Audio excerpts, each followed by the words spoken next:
गुजरात के अंदर हमारी माँ बहन की साड़ियों को इन्होंने छीना।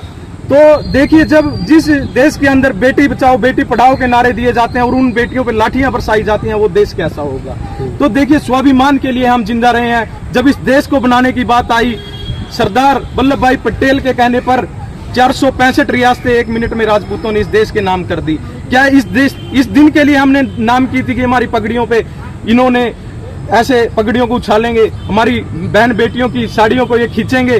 तो देखिए, हम स्वाभिमान के लिए जिए हैं। और मैं कहना नहीं चाहता था, चाहे वो 65 का युद्ध हो, 71 का युद्ध हो, चाहे कारगिल की लड़ाई हो, हम आज भी तिरंगे में लिपट कर आने का इस देश के लिए शौक रखते हैं। जो हमारा राजतंत्र में कर्म था, वो हम लोकतंत्र में भी कर रहे हैं। हमारा कर्म था कि हम इस देश की सेवा के लिए अपनी जान दें। हम आज भी जान देने के लिए तैयार हैं। और भाई बुद्धि राजा जी की बात, तो बुद्धि राजा जी वाकई में एक बुद्धिमान व्यक्ति हैं और उनके खिलाफ आज तरह तरह के ये मैसेज आ रहे हैं, उन पे मुकदमे दर्ज कराए जा रहे हैं। तो मैं कहना चाहता हूं, अब ये युवा जाग चुका है। इस करनाल का युवा अब यहाँ पर एक ऐसे नेता को देखना चाहता है, वो इस करनाल की बात करे, ना कि चंडीगढ़ में। आपने देखा, उनसे मिलने के लिए तो पहले भी कितना समय लग जाता था। बुद्धि राजा जी आज जनता के बीच में घूम रहे हैं। आप पहले भी किसी पार्टी से जुड़े रहे हैं या अभी कांग्रेस को समर्थन दे रहे हैं? देखिए, हमारी कोई पार्टी नहीं है। हमने पहले भी एक नीलोखेड़ी के अंदर धर्मपाल जी को, हम तो सिर्फ एक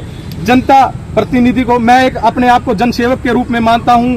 मैं कोई राजनेता नहीं हूं, चाहे मैं छोटा हूं चाहे मोटा हूं। परंतु जो ये राजनेता होते हैं, ये तो दिल्ली से आते हैं और दिल्ली चले जाते हैं। हम जनता की आवाज को सुनते हैं और जनता की प्रॉब्लमों पे उनकी ये उलझाने का काम करते हैं। तो यही हमारा काम। तो ये जो बीजेपी के खिलाफ आप चुनाव लड़ रहे थे, तो क्या मुद्दे क्या थे मेन, किस मुद्दों को लेकर? ये तो एक बात हो गई कि आपके समाज के साथ जो गलत हुआ, इसके अलावा क्या क्या मुद्दे थे आपके? देखिए, हमें मजदूरी आज इंग्लैंड में, ऑस्ट्रेलिया में, न्यूजीलैंड में करनी पड़ रही है। ये दुर्भाग्य है हमारे देश का। ये बात करते हैं किसान की, किसानों के पास तो जमीन ही नहीं रही। आप 10 साल का आंकड़ा निकालिए, हमारी कई हजार एकड़ जमीन बिक चुकी है। वो कारण क्या है? आज हमारे बच्चे, जो युवा विदेशों में डोंकी मार मार के जा रहे हैं, हमें जमीनें बेचनी पड़ रही है। जब रोजगार हमें विदेश की दर पर करना पड़ रहा है, तो इन सरकारों का हमारे पर क्या आशीर्वाद है?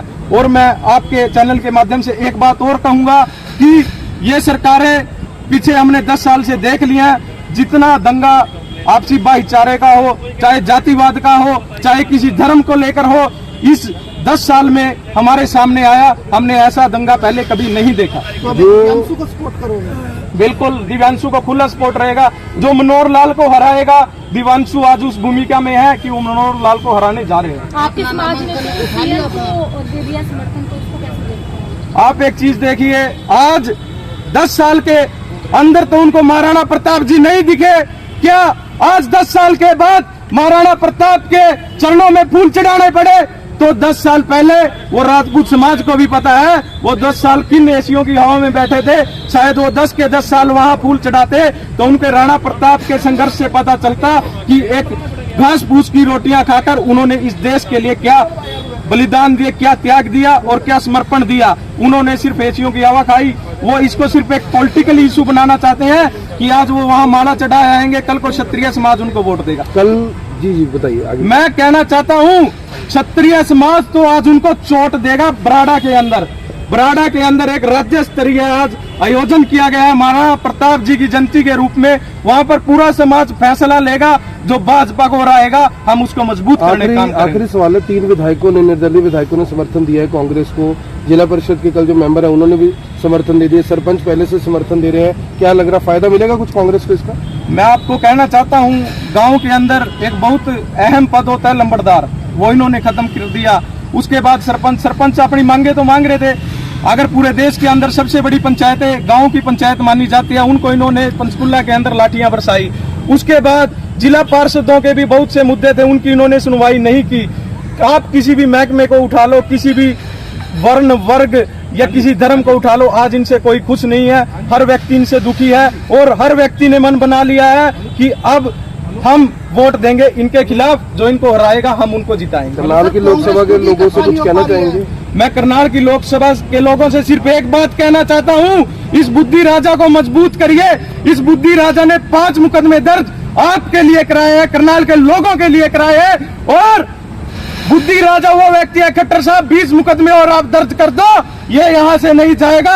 हम जब तक इसको नहीं जिताएंगे यहाँ से जाने नहीं देंगे। और इस लोकसभा में ये हमारी आवाज को, करनाल की आवाज को लोकसभा के अंदर बुलंद करेगा, करनाल के मुद्दों के लिए लड़ेगा, करनाल की हम अवाम के लिए लड़ेगा और जनता का प्रतिनिधि बनकर इस जनता के फैसले वहां से लेगा। जो फैसले वहां से आएंगे वो आपके हित में आएंगे। मैं तो इतना आपको विश्वास दिलाता हूं और आपसे यही हाथ जोड़कर निवेदन करता हूं, भाई बुद्धि राजा को वोट दो। और मैं मेरे समाज, राजपूत समाज को भी हाथ जोड़कर विनम्र निवेदन करता हूं, आज बुद्धि राजा ने महाराणा प्रताप के चरणों में नतमस्तक होकर हमें विश्वास दिलाया कि मैं क्षत्रिय समाज का मान सम्मान और स्वाभिमान को उस तरह बरकरार रखूंगा जिस तरह का इन्होंने त्याग बलिदान दिया है।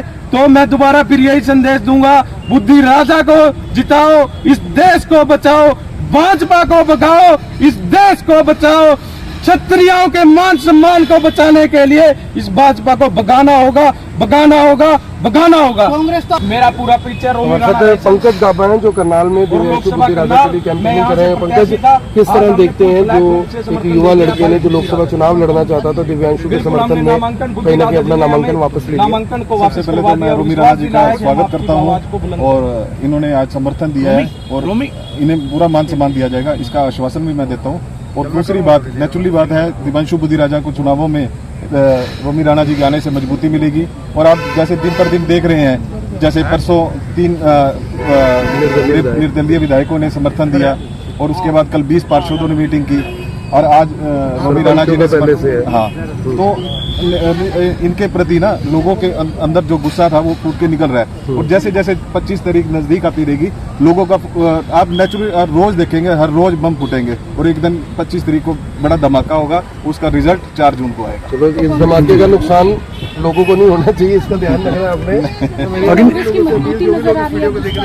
निश्चित तौर पर मजबूती नजर आ रही है। आप देख ही सकते हैं युवाओं में कितना जोश है, हर रोज उनके प्रोग्राम हो रहे हैं, 20-20, 25-25, 30 प्रोग्राम हो रहे हैं दिन के, सुबह 7 बजे से लेकर 12-12, 1-1 बजे तक प्रोग्राम हो रहे हैं। तो लोगों में जोश है, तभी तो ऐसे प्रोग्राम हो रहे हैं। तो जो लोगों के अंदर जो गुस्सा 5 साल नहीं, पिछले 10 साल से दबा हुआ था, वो अब धीरे धीरे निकल रहा है। और मैं आपको यकीन से कह सकता हूँ 4 तारीख को केवल हरियाणा में ही नहीं, पूरे भारत में आपको चेंज दिखेगा। जी।